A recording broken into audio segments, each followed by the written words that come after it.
Hello, Taylor here. Today we are making this Adirondack chair. We are using these cedar fence boards. Picked these up at my local Home Depot.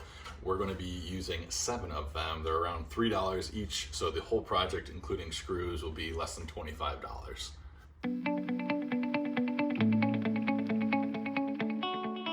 All right, so first step is to cut everything to length and width. We're using the table saw and the miter saw. We're also going to be using the band saw today. If you don't have a band saw, that's okay. You can use a jigsaw, or worst case, you can use a hand saw to make the curved edge around the top of the chair, as well as the supports. It's pretty simple, just using these 7 boards, so we will get right to it. I have already made one. You may be able to see it in the back there. Today we're going to be making the second one. I have already made all of the cuts, so I have my pieces here, and I will be sanding everything down and assembling it. I'm using the Craftsman corded random orbital sander with the 80 grit sandpaper. I will probably go back into a 120 or a 220 grit once everything's assembled. So let's get to sanding. I have everything cut to the right length. I actually used a round over bit with a router on the actual seat planks. So I think that will add a nice, more professional look to it. If you don't have a router, that's all right. You can sand this with a random orbit sander or even just a piece of sandpaper in your hand. It's definitely gonna take much longer, but hopefully that adds a nice touch to it. I just need to finish up sanding the other pieces and then get everything put together. I'll be using glue as well as screws on some of these supports to make it really stick together, and then I'm going to be sealing everything after it's all done. So I'll finish sanding up on these, and then we're going to get out the bandsaw to cut the curves that we need. Okay, I got everything sanded, so now I'm going to glue together some of the pieces that need to be glued together, glued and screwed together.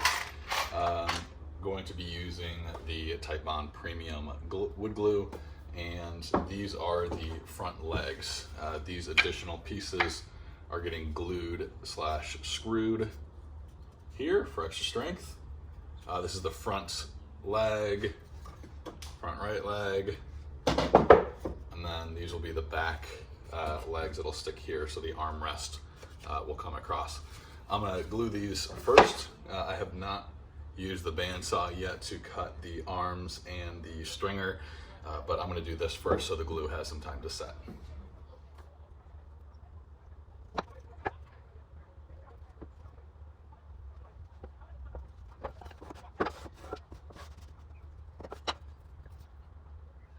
All right, got all these glued, so good to go. We'll have time to lock up, and now we're gonna do the bandsaw. And this is the wood for the armrests. I have the template here I'm gonna be tracing over, so I'll do that first. This I just made with a piece of, this is actually a gift. This was made for me, and then I cut out, this is on a poster board.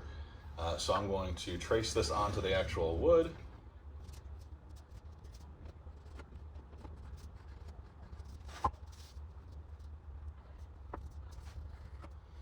Now we have the bandsaw and our traced pieces we're going to cut out.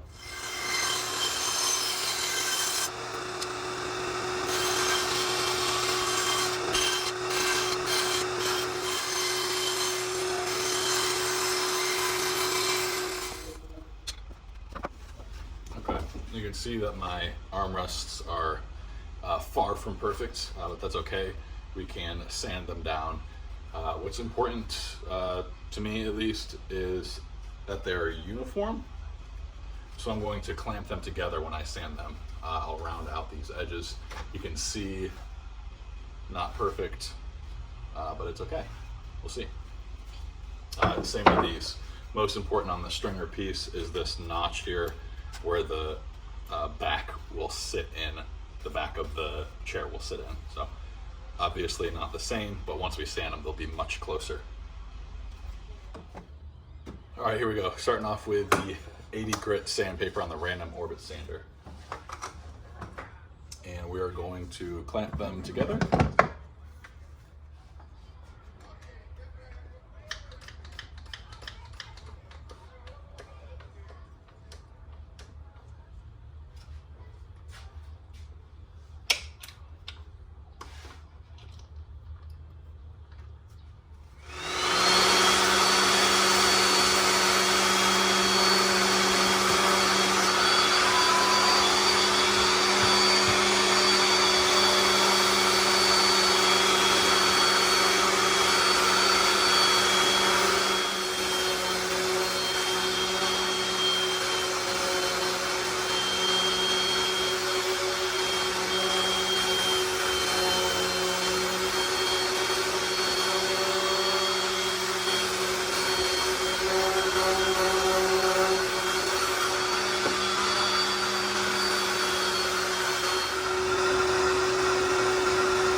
Sanded now.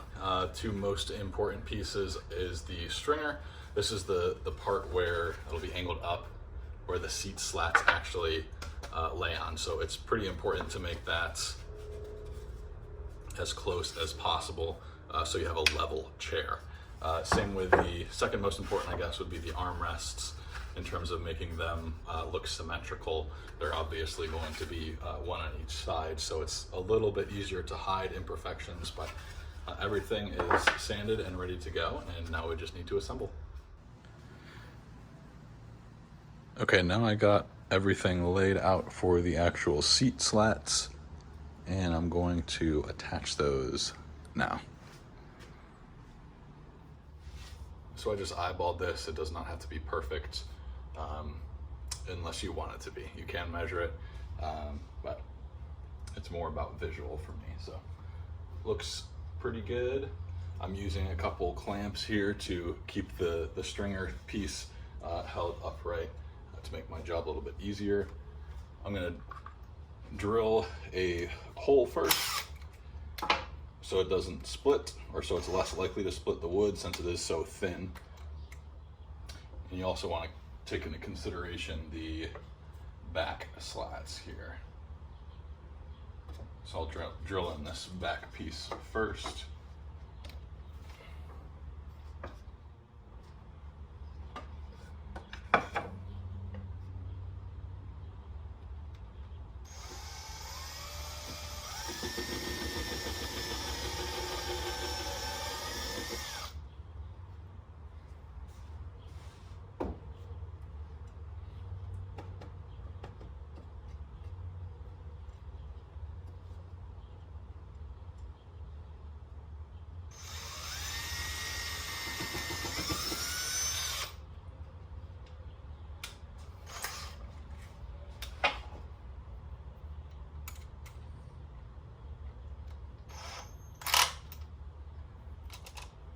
You want to set your clutch, this thing that moves on the drill, to something pretty low. Mine's on 4, so it doesn't blast through the wood and strip it.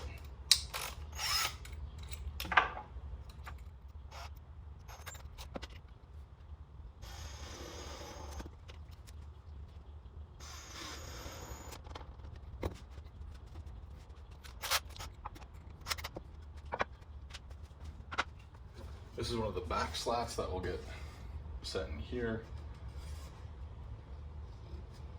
I'll make sure that's pretty snug here in terms of spacing.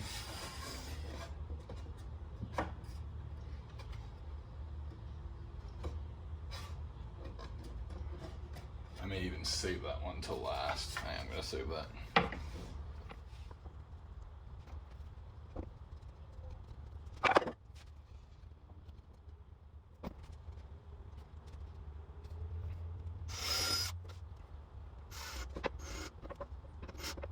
Okay, so now we have the back pieces, back slats. They're sort of roughly cut there with the bandsaw. I will assemble it and then go sand over the top so I know the bottom here lines up perfectly. All right, this is the high back support. So this is going to be going around there-ish. And I'll be drilling in through the back. Again, I'm using these 1-inch screws, so in theory, it should not poke through to the other side. I want to make a test drill first through 2 pieces of this, just to make through. And good news, I'm pretty deep in that, and it didn't pop through the other side, so that's good enough for me.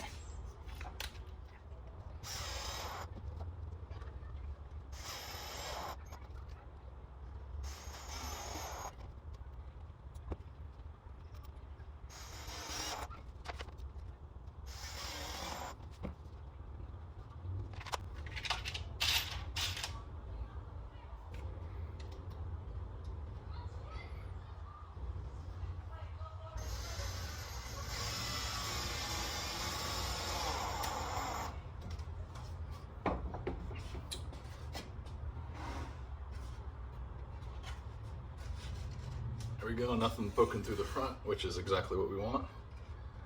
Now we will attach it to the bottom, to the base. Here we are, we got the base, and we're going to attach the back. We're just gonna slide it in there.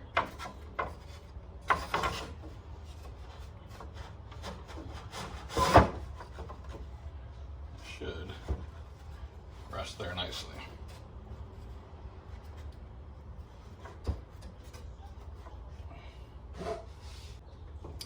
I'm going to measure so my back rests are the same height. We're going to come up about 1 inch or so, and then send screws into the back here.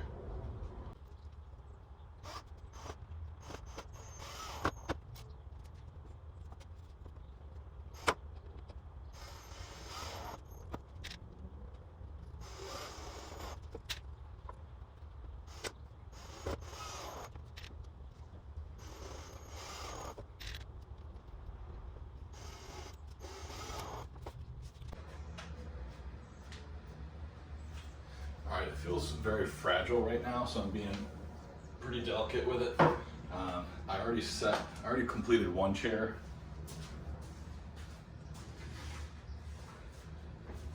And it feels much more sturdy once it's done. So I'm going to use this chair as sort of my template to decide the angle that I want the chair sitting at. So we're attaching the front legs with these 2-inch screws.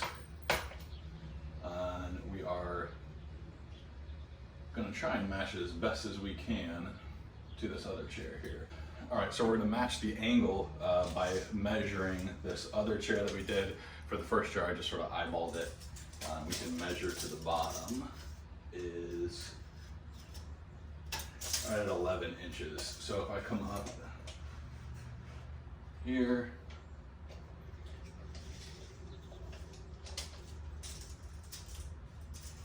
and measure right at 11 inches. I know that's what I want the chair.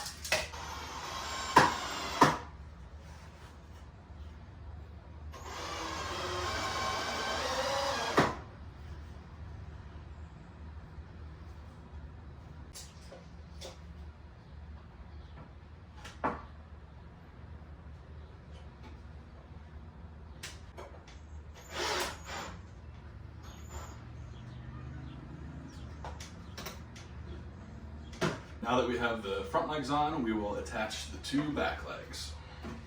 All right, we're almost done now. We got the front legs attached, back legs attached. Now we are attaching the armrests. And if you did it right, it should lay pretty level there without any screws.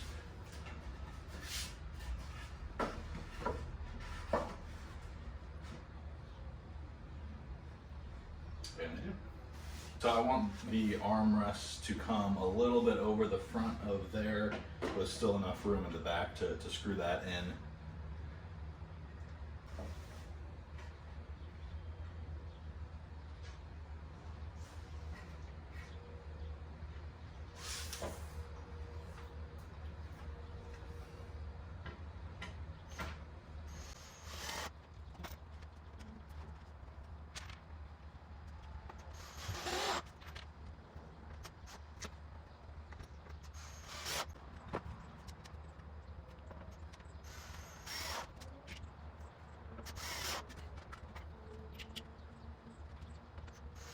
see if it works.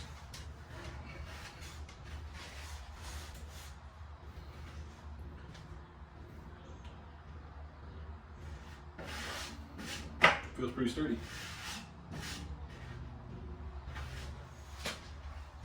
Right, now I'm going to give these a sand down to make these look more uniform and give a overall sand down on everything. So here we go.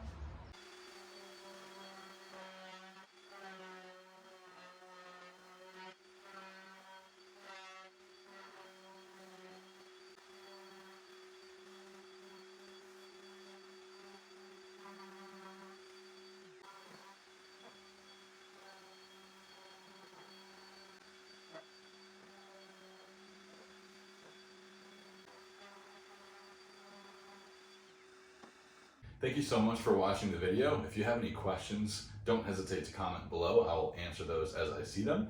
In the description, I will leave the cut list, the links to products and tools that I used, and hopefully that will allow you to recreate the same Adirondack chair for $25. Thank you so much. Please subscribe, and God bless.